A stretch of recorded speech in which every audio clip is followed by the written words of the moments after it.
महिलांवरती केलेल्या अत्याचारामुळे पोलीस कोठडीची हवा खाणाऱ्या अशोक खरात याची शेकडो कोटी रुपयांची मालमत्ता समोर आली आहे।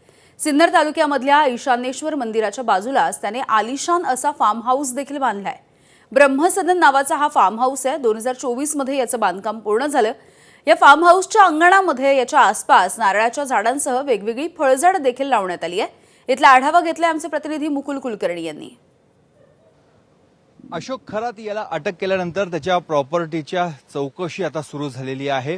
आपण आता जिथे आहोत हेच मिरगाव मधलं त्याचं फार्म हाऊस आहे। जवळपास 1 एकर परिसरामध्ये हे आलिशान असं त्याने फार्म हाऊस तयार केलेलं आहे। 2024 मध्येच याचं संपूर्ण बांधकाम पूर्ण झालेलं आहे आणि आपण बघतोय की पूर्णपणे दगडी हे बांधकाम करण्यात आलेलं आहे।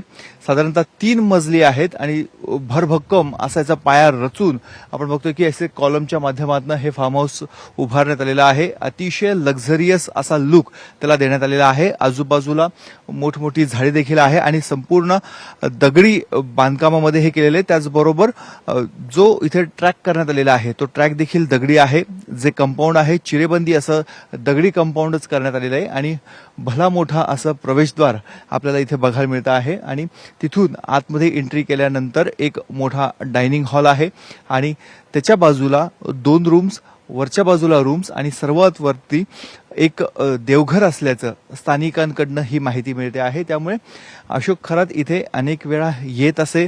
मोठमोठ्या VIP सेलिब्रिटींसोबत त्याच्या इथे बैठका मीटिंग देखील होत असल्याची माहिती स्थानिकांकडनं बघायला मिळते। ज्या दिवशी त्याला अटक करण्यात आली त्याच दिवशी ह्या फार्म हाऊसवर नाशिक पोलिसांनी रेड मारलेली होती।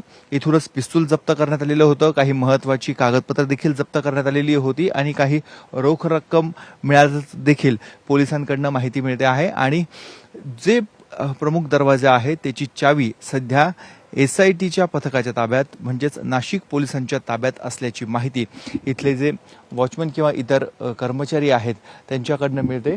आणि हे जे आपण बघतोय की अशी चिकू म्हणा किंवा इतर फळझाडं देखील त्यांनी लावलेली आहे आणि जे कंपाऊंड आहे या कंपाऊंडच्याच पुढच्या बाजूला अमराई आहे आणि त्याच्या मागच्या बाजूला ईशानेश्वर मंदिर आहे। शिवनिका संस्थांच्या माध्यमातून जे ईशानेश्वर मंदिर उभारण्यात आलेलं आहे ते देखील याच परिसरामध्ये आहे। त्यामुळे इतर त्याच्या अनेक ठिकाणी जमिनी आहेत, त्या जमिनींपैकीच हे एक त्याचं फार्म हाऊसचं ठिकाण आहे।